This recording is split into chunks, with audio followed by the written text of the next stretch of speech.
So last month I did my first ever TBR Pursuit, which I am going to go through now and see how I actually did last month. After that we are going to see what I'm going to read in February, so you can either skip straight over there or listen what I have to say about the books I read during January, which I had 5 books I read, and I think we're gonna start from the first prompt I got and go through there. So the first row got me the blue, which was a cover prompt, and I had to read the book with an animal on the cover. And for that I chose Neverwhere by Neil Gaiman. I gave it 2.5 stars, so it wasn't really that good. But I got it for my Buzzwords and challenge that Books and Lala held throughout this year, so that's something. But really, this book had way too much everything. Like, it went over the ridiculous board. Then after that, it tried to sound too clever, and it felt so fake because of that. It didn't feel like natural cleverness. But honestly, I just thought that, oh my god, I just hoped that this book would end already. Then this edition apparently had a short story for that world, and a perfectionist that I am, I had to read it. I think it killed me inside. But yeah, this might be actually one of the worst books I have read this year, and unfortunately it was one of the first books I read this year too. So that didn't go too well, but I read it, so I get a blue for that. Second row got me to brown, which is a genre or theme, and I got contemporary, for which I read the second part of Life is Strange graphic novel series, Waves, and I gave it 3 stars, and it was actually generous to give it 3 stars because honestly it was the series didn't really get that any better. Actually it was a little bit better, but the ending didn't give this time any reason for me to continue. No cliffhanger whatsoever, and honestly I don't think I'm going to continue this series because yeah, I just don't see the point because I don't enjoy the plot at all. So I get a brown for that. The third row got me to orange, which was TBR jar, and for that I drew Metro 2033, and I haven't even touched this book. I'm going to take one piece off. I am not going to start it now, perhaps next month, perhaps not, but since I didn't start it, it's a fail, and that's pretty much it. Then next up we had once again blue, which is cover, and I got a season in the cover, so it was a little bit more broad, this prompt, so I chose for that The Hobbit by J.R.R. Tolkien, and I read this book and I loved it. It was 4-star read for me, even though sometimes the storytelling got a little bit oldish, you know. It was very old kind of storytelling that they tell you everything and don't really show it. They just go past days, just stating that days got past. So that was a little bit maybe a minus, but it's understandable. This book was written in 1937, so it's old, and I'm used to old books, and I really do love the atmosphere of old books, and especially this one because I can totally see why this inspired so many other people to write fantasy stories, and especially middle-age fantasy. I loved how Tolkien built the world around his characters. It was very magical and I loved it, and it was interesting to see what kind of changes the movies did, and there were actually quite a lot big ones. It was an experience, and I'm happy I have finally read The Hobbit. So I get a blue bag for that. And last but not least I wrote a green, which was once again TBR jar, and for that I got Cersei by Madeline Miller, for which I don't have a cover right now because I'm currently reading it. I'm about halfway through. I have still 3 days left to read this during this month, during January, because I'm of course recording it before February, and if I keep going like this I think I can manage to reach the end of this, so I will say that I will get a green piece for this one. But also, if I don't, I will be honest about it and I will take it off the next month I do TBR jar again.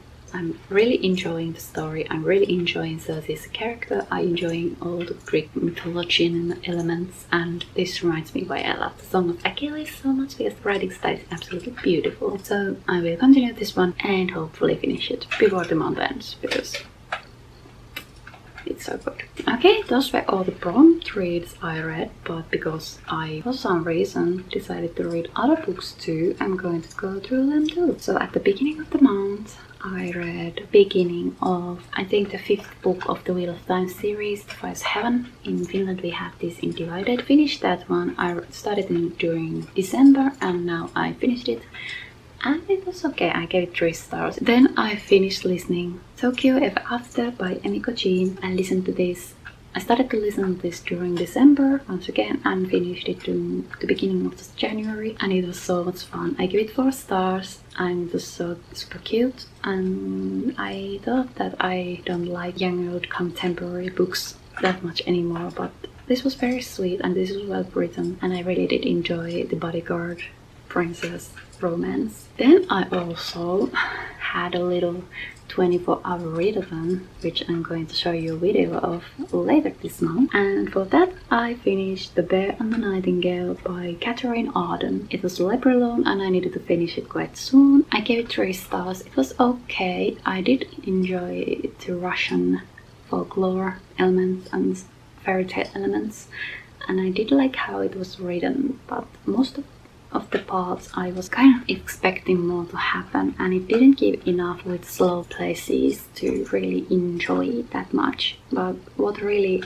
lowered the rating for me was the ending, which was very typical young adult battle ending, I just say that, and it didn't really fit the rest of the book's atmosphere and tone.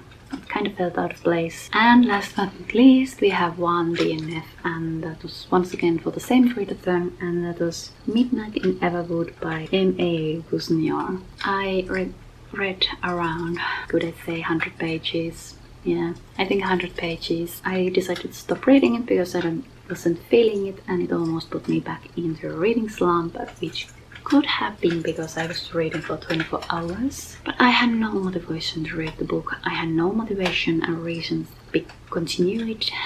It kind of felt more to the young adult side that I don't enjoy. I just didn't care for it, honestly, and it didn't give me any reason to continue. So, okay, this took forever.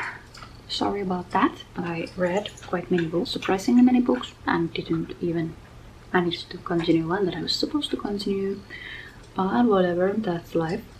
And this time I'm actually going to only draw 4 times, and I'm going to take 4 books because my February is going to be much more busy, and I don't want to make it like horribly busy for myself. And I have a couple of books I really want to read right now. A couple of them are library books because I need to return them soon, and a couple of them are just books I really want to read right now. And one of them has to fit Books and Lala's Buzzword challenge, and this time it is pronouns. So I have a couple of options for that. So the first roll. Okay, first roll. 5. 1, 2, 3, 4, 5. 5. Or here. 1, 2, 3, 4, 5. Well, we don't have yellow yet, so let's go to yellow, which is the title. Oops. Season in the title. Well, this one likes seasons. So I need to return a couple of library books pretty soon. So for that I chose Winterwood by Sharon Shaw. Sorry about that. And I have had it for a while now, and I still haven't read it, so I think it's finally time before the winter is over, because then I can read it. This is Winter book, and what it is about. Be careful of the dark wood, especially the woods surrounding the town of Fairhaven. Some say the woods are magical, cursed even, rumored to be a witch. Nora Walker knows the truth. She and the Walker women before her have always shared a special connection with the woods. and it's the special connection that leads Nora to Oliver Huntsman, the same boy who disappeared from the camp for Favorite Boys Week, and in the middle of the worst snowstorm in years. He should be dead, but here he is alive and left in the woods with no memory of the time he'd been missing. But Nora can feel an uneasy shift in the woods at Oliver's presence, and it's not too long after Nora realizes she has no choice but to unearth the truth behind how the boy she has come to care so deeply about survived his time in the forest and what led him there in the first place. What Nora doesn't know, though, is that Oliver has secrets of his own, secrets he'll do anything to keep buried, because, as it turns out, he wasn't the only one who went missing on that fateful night all those weeks ago. So it sounds like very fast and very exciting read, honestly. So I think that's exactly what I need during my super stressful times going during February. Second roll. 6. 2, 3, 4, 5, 6. 1, 2, 3, 4, 5, 6. 1, 2, 3, 4, 5, 6. I think I'm gonna take throw again. 1, 2, 3, 4, 5, 6. Again 6. 1, 2, 3, 4, 5, 6. A brown, which we have. 1, 2, 3, 4, 5, 6. An orange, which we don't have. 1, 2, 3, 4, 5, and 6. Yellow, which we just took. So orange, which is author. Author I have never heard of. So for that, I have heard of this book before. Obviously, that's how I found it. But I have never heard of this author, and when I read it again, I was like, I have never heard of that name. So I count as something that works. So I decided to listen for this How to Kill Your Family by Bella Mackie. And this also works as a read for Buzzwordism Challenge, because it was pronounced, and this has your. I'm explaining this, obviously. So Bella Mackie I have never heard of, and apparently this is maybe a fun read, so I think it would be nice to listen during my ways to the school when I try to relax.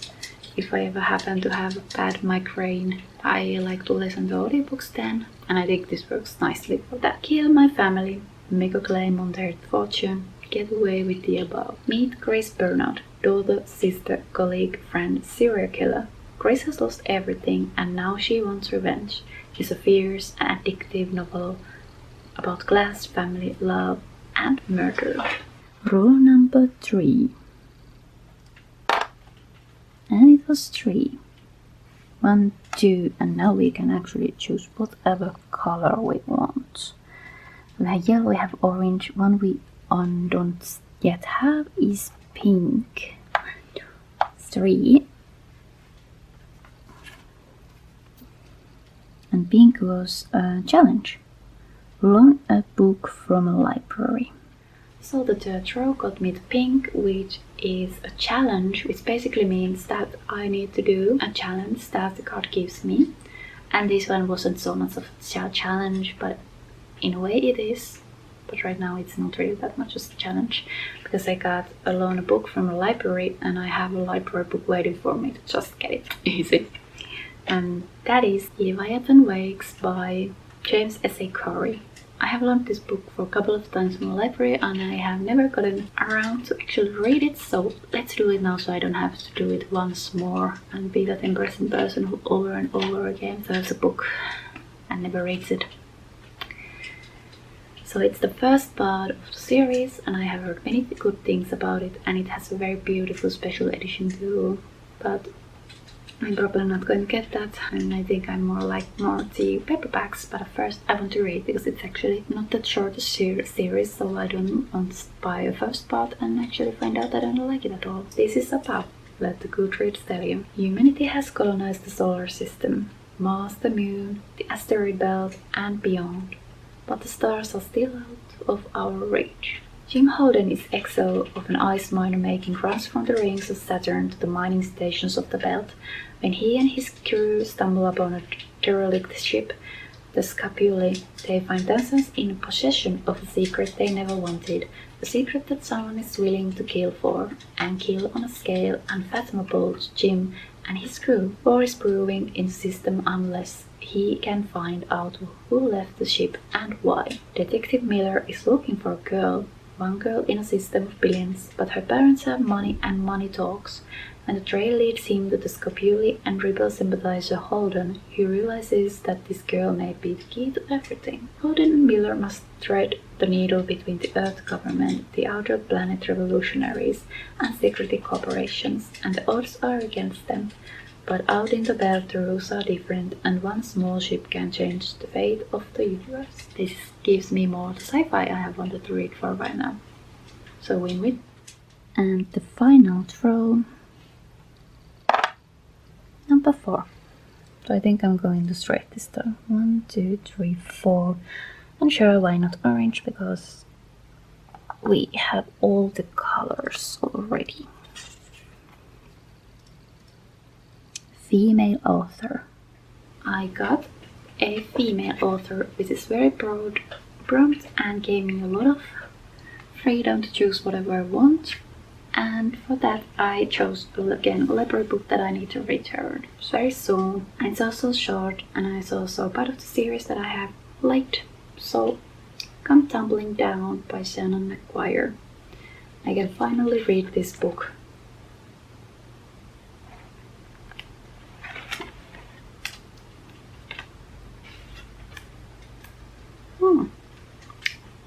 I found a gift card. 22 euros to Cat Cafe. Okay, somebody has forgotten it in here. I don't know who, but I probably won't use it because I'm allergic to cats,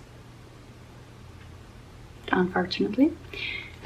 Anyway, Come Tumbling Down. I think this is, how many parts are there and which part is this now? The 5th part of the series, and finally I read it. It's been too long. Yeah, it's nice and short, and I do like to read these books because they're easy to read, they're nice to read, and they are good. Often. Not always, but often. So let's see what this is about. When Jack left Eleanor West's home for wayward children, she was carrying the body of her deliciously deranged sister, whom she had recently murdered in a fit of righteous justice, back to their home on the moors. Death in their adopted world isn't always as permanent as it is here, and while Jack is herself carried back into the Sheol, it becomes clear that something has happened to her, something terrible, something of which only the maddest of scientists could conceive, something only her friends are equipped to help her overcome. Eleanor West's Northwest rule is about to be broken again. And only now I remember this is about Jack and Jill, which I love because they are amazing. And Anna and the Sticks and Bones was one of my favorites of last year. So excited to read that and figure out the Cat Cafe gift card. Thank you for watching. And if you want to know if I read any of these books and what I think about them, you can follow me or just come back when I do next TBR video. And I hope you had fun. I hope you enjoyed. And I would love to hear your comments about the books I read or I'm going to read. So leave a comment if you wanna. And see you next time. Bye.